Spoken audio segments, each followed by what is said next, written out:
Bab 153, Prajurit Normal. Diunggah oleh Baca Suara. Beberapa pertempuran terjadi sekaligus, suara logam berbenturan dan mantra menembakkan resonansi di udara. Bau apak dari kayu yang terbakar memenuhi semua bau lain ketika lapisan tipis asap mengelilingi kami. Namun, terlepas dari kekacauan, pertempuran saya dengan Augmenter tampak terbatas, hampir terisolasi, seolah-olah para prajurit di sekitar kami sengaja meninggalkan kami sendirian. Apakah orang-orang di dekatnya terlalu fokus pada perkelahian mereka sendiri atau jika ada semacam ilusi, saya tidak bisa mengatakannya, tetapi itu membuat saya memiliki lebih banyak pertanyaan. Hanya dari pertukaran singkat yang saya miliki dengan Augmenter ini dan pembantunya, sekarang hanya berjarak hampir 1 meter, saya dapat mengatakan bahwa taktik bertarung mereka pada dasarnya berbeda dari kita. Sang tukang sulir memanifestasikan selubung tipis mana di sekitar tubuh Augmenter atas perintahnya. Sementara luka lawan saya tetap, dia tidak lagi tampak lelah saat dia bangkit dari lututnya dengan kekuatan baru. Dengan sekali klik lidahnya, dia mengupas matanya dariku dan memusatkan pandangannya ke tempat lain. Jelas dia memberi isyarat kepada orang lain, tetapi dia melihat ke arah yang berbeda dari tempat tukang sulap yang melindunginya. Dengan anggukan tegas, pandangannya kembali ke saya. Mana membungkus tangannya ke dalam bentuk cakar yang sama seperti sebelumnya dan tepat ketika dia menyiapkan dirinya untuk menyerang, desisan samar semakin keras di belakangku mengkonfirmasi kecurigaanku. Mengingat pelatihan penafsiran mana saya dengan Mire kembali di Epeotus, saya tergoda untuk mengaktifkan Rilmir untuk menyelesaikan ini dengan cepat tetapi memutuskan menentang apapun yang terlalu banyak menarik perhatian pada diri saya sendiri.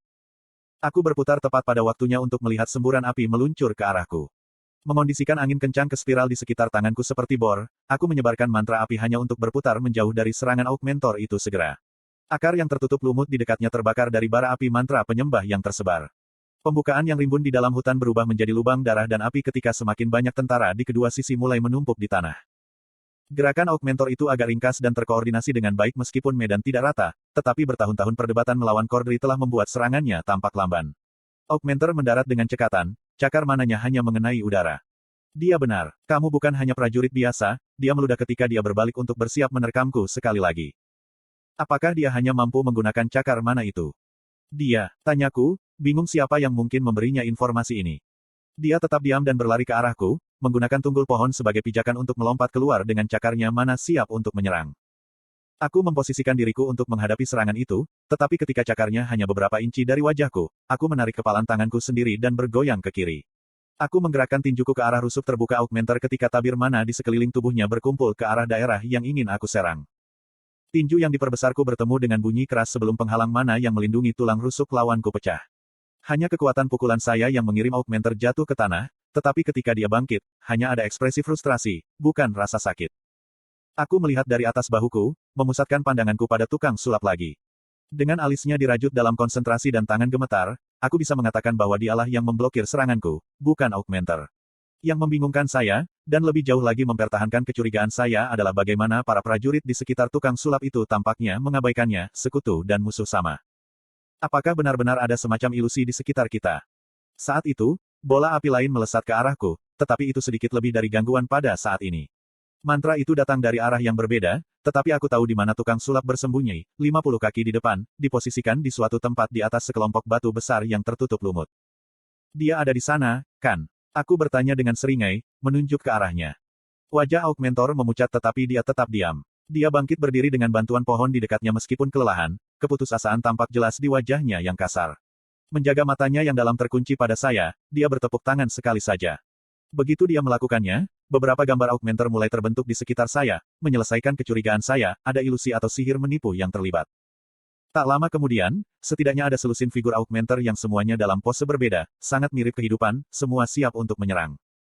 Saya melihat ilusi yang muncul di sekitar saya, memperhatikan bahwa baik tentara di Caten maupun Alakrian tidak menyadari apa yang sedang terjadi, dan tertawa terbahak-bahak.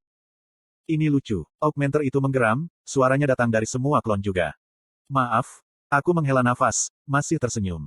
Melihat ke atas, saya mensurvei selusin Augmenter, semua dengan cakar mana yang bersinar yang tidak dapat dibedakan satu sama lain. Berkat ilusi ini, aku bisa melepaskan sedikit. Sambil menyodok sadarku ke dalam inti mana, aku mengaktifkan Rilmir. Semburan mana meledak dari saya ketika visi saya memudar menjadi kondisi akromatik.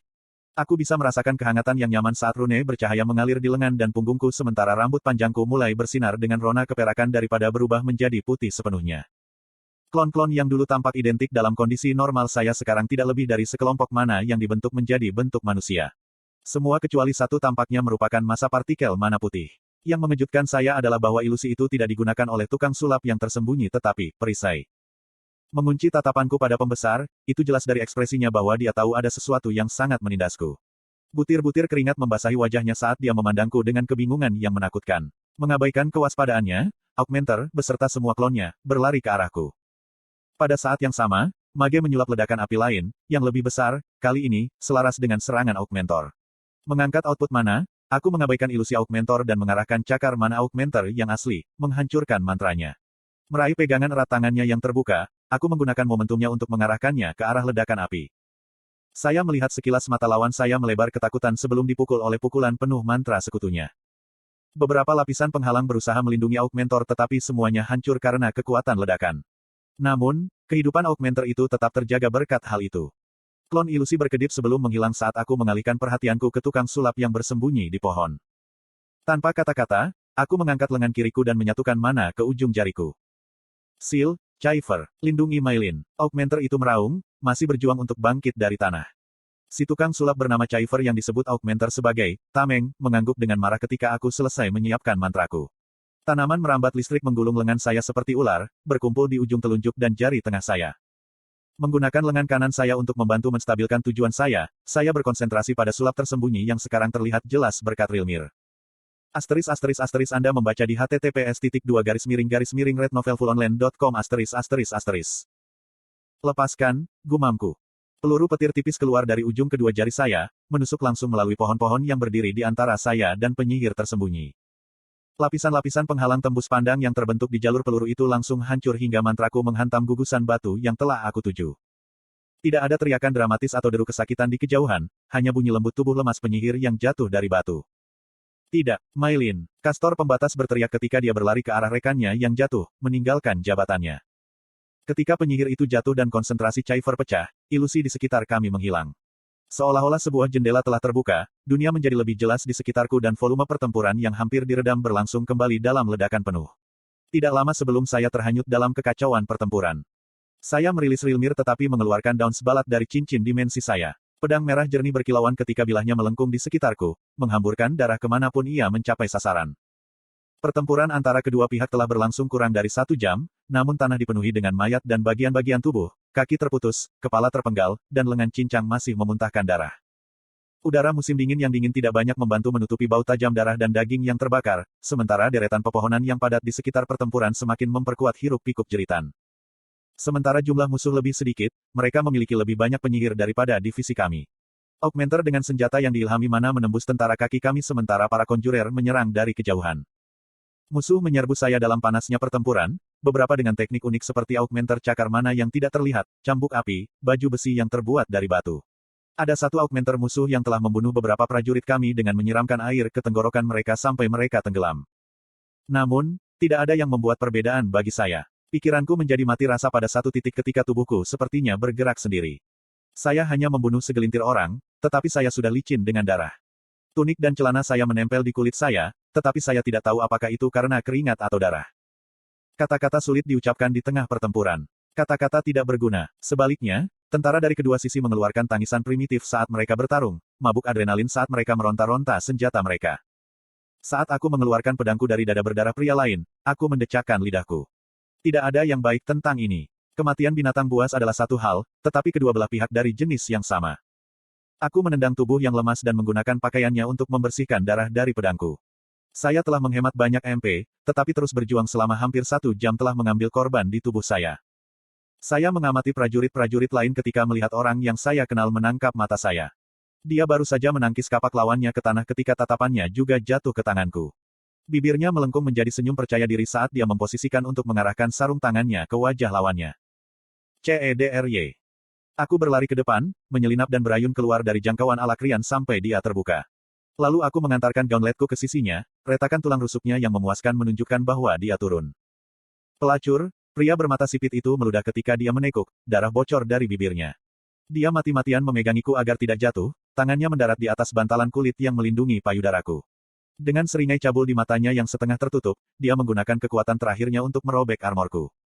Mematahkan pergelangan tangannya dengan cambuk yang keras, aku menyingkirkan bajingan jelek itu dari kesengsaraannya dengan bantingan keras di kepalanya.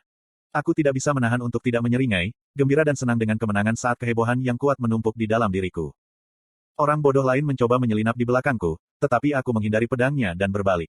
Alakrian berjanggut pendek mengangkat perisainya ketika dia bersiap untuk menyerang lagi. Jantungku berdegup kencang dan segalanya terasa agak lamban seperti malam sebelumnya setelah 10 gelas bir. Aku mengayunkan tinjuku, menambah tubuh dan gauntletku, dan meninju menembus perisai logam prajurit itu. Bentrokan itu membuat cincin tajam yang menyengat telingaku, tetapi kekuatan seranganku menyebabkan prajurit berjanggut itu menjatuhkan perisainya.